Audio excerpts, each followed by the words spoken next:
আমাদের এলাকায় মুরগি দুই প্রকার তো চলতেছে, ফার্মের মুরগি আর পারিবারিক পাবলিক মুরগি। পাবলিক মুরগি না, যেগুলো বাড়ি পালে, পাবলিকের সাথে থাকে পাবলিক মুরগি। তো পাবলিক মুরগি, পোল্ট্রি মুরগি বা ফার্মের মুরগির বাচ্চাদের মা কিডা বাপ কিডা ওকে কোনো পরিচয় নেই, ওদের কোনো গার্জিয়ান নেই। কিন্তু পারিবারিক মুরগিতে ডিম দেয়, এক চিল্লা ডিম পাড়ে 40টা, চিল্লে মানে 40। গার্হস্থ গুড়া 20 খেয়ে ফেলে আর 20টা দিয়ে বসায় দেয় না ডিম বাচ্চা ফুটাইতে, যাতে বসায়। আমাদের ওদিক এক ভাষা, এদিক কি কয় তা জানি না, তা কয় না, আমাকে ওদিকে খাপরা, তাই বসায় দেয়। 20-21 দিন মুরগি এই ডিমগুলো পেটের নিচে বসে এতেকাফে বসে থাকে, নড়ে চড়ে না। এতেকাফালাদের যেমন মসজিদের বাইরে যাওয়া নিষেধ, ও মুরগিও যদি অন্য মুরগির মতো টোটো করে বেড়ায় তাহলে আর বাচ্চা ফুটবে না, বসে থাকে। তো মুরগির পেট তো অনেক জায়গা না, অল্প একটু জায়গা। 20টা ডিম দিলে সব ডিমগুলো কিন্তু পেটের নিচে আটে না। তো চেষ্টা করে যে ডিমগুলোরে কোনো মতে টাইনে পেটের নিচে আনি, এতদিন বসে থাকলাম যাতে সবগুলো ফুটিয়ে বেরোয়, চেষ্টা খুব করে। একদিক দিয়ে মুখ দিয়ে টান দেয় আর একদিক দিয়ে একটা ফাঁসতে বারোয় চলে যায়, ওডেরে আবার টান দেয়, এপাশে একটা বারোয় চলে যায়, এরকম হয় না? জাস্ট মাঝে কিছু ডিম থাকে, তো একেবারে হুবহু মাঝে যেগুলো থাকে সে বাচ্চাগুলো, সে ডিমগুলো বেশিরভাগই ফোটে। আর সাইডে যেগুলো ঠেলা খেয়ে খেয়ে এদিক দিয়ে টান দিলে ওদিক দিয়ে বেড়ে যায়, ওদিক দিয়ে টান দিলে ওদিক দিয়ে বেড়ে যায়। 21 দিন পরে ওই ডিমগুলো ফোটে না, বাচ্চা ফোটে না, ঠিক না? জানা আছে না আপনাদের? তো যে ডিমগুলো ফোটে না, ও তো ওর দোষে ফোটে নাই, কিন্তু গার্হস্থ্যরে দোষ দেয়। কি কয়, ওর নাম কি কয়? আমাদের ওদিকে বা হয়ে গেছে।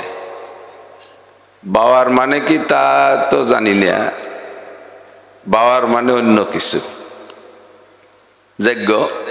তো 21 দিন পরে যে ডিমগুলো ফোটে নাই, এদের দোষ কি? মুরগিতে চায় যে টাইনে পেটের ভিতরে নিচে রাখবে, কিন্তু ঠেলা খেয়ে আর এক দিক দিয়ে বেরোয় চলে যায়, ও থাকতে চায় না ভিতরে।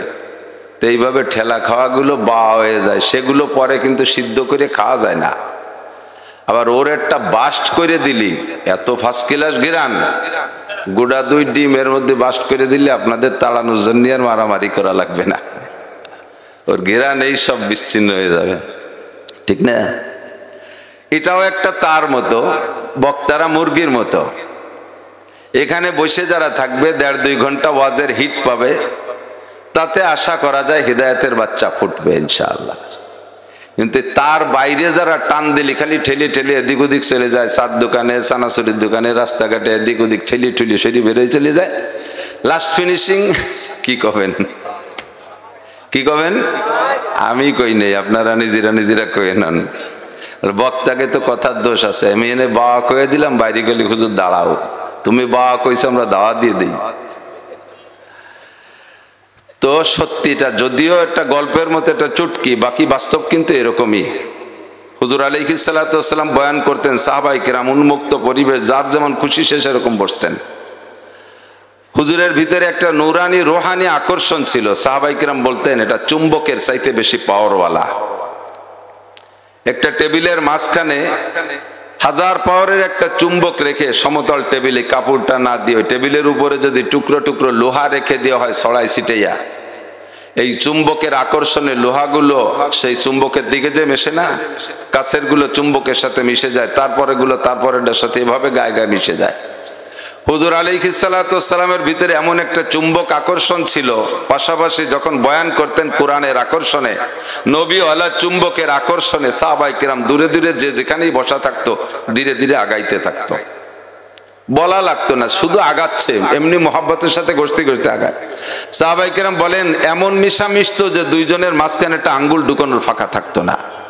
গরমকালে আমরা গায়ে গায়ে মিশে ঘেমে তারবাতার হয়ে যেতাম, তারপরও হুশ থাকতো না যে আমরা এত মিশা মিশে গেছি, গরম লাগতেছে, এটা টেরই পাইতাম না। সে সময় তো ফ্যানও নাই, কারেন্টও নাই। এরপরেও হুজুর মাঝে মাঝে যদি মনে করতেন যে আর একটু কাছায় বসতে বলবেন, হুজুর বলতেন কদ্দিমু, একটু আগায় বসো, কদ্দিমু, একটু আগায় বসো। আর হুজুরের স্বভাব ছিল যে কথাটা বলতেন 3 বার বলতেন। আগায় বসতে বলবেন কদ্দিমু আগাও, আবার বলতেন কদ্দিমু আগাও, আবার বলতেন কদ্দিমু আগাও। তো তিনবার আগাইতে বলার পরে এরপরে তার বাকি থাকতো না, এমনি প্রথমবারেই মিশে যেত। কিন্তু প্রথমবার বলার পরে এক শ্রেণী মানুষ সামনে সামনে আগায় আসছে, দ্বিতীয়বার বলার পরে আর একটু আগাইছে, তৃতীয়বার বলার পরে আর আগানোর জায়গা নাই, নিচে মিশিয়ে গেছে। চেষ্টা করে এরকম একটু জাকি দিছে, দেখি আর একটা আগাই নাকি। তো হুজুর সবই লক্ষ্য করে বললেন, আমি প্রথমবার আগাইতে বললে যারা আগাইছো তারা না আগানো আলাদের সে 500 বছর আগে জান্নাতে যাবা। দ্বিতীয়বার বললে যারা আগাইছো তারা 400 বছর আগে জান্নাতে যাবা। তৃতীয়বার বলার পরে যারা আগানোর জায়গা নাই, চেষ্টা করে একটু জাকি দেছো, তাও 300 বছর। না ঝাঁকাওয়ালাদের সাথে জাকি দেওয়ালারা 300 বছর আগে জান্নাতে যাবা। এই জায়গা আইসা আগালিও নেকি, জাকালিও নেকি, জাকি দিলিও নেকি। দেবেন না একটা জাকি? প্রথম দুটির পর আমল হয়ে যাক, লাস্টের 3 নম্বরটা জাকি দাও হয়ে যাক।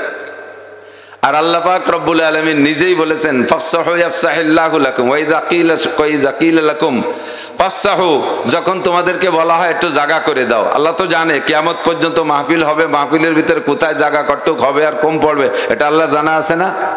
আপনাদের ধোপা দিয়ে মাহফিলের ভিতরে কতটুক জায়গা আল্লাহর আগের থেকে জানা আছে না নাই?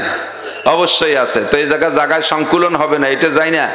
1500 বছর আগে যে সময় মাঠে জায়গার কোনো অভাব ছিল না, নবী পাক মদিনায় বয়ান করতেন। মদিনাতে এখনো দেখেছেন কত উন্মুক্ত জায়গা। মসজিদে নববী হাজী সাহেবরা আছেন না? হাজী সাহেবরা হাজী আছে।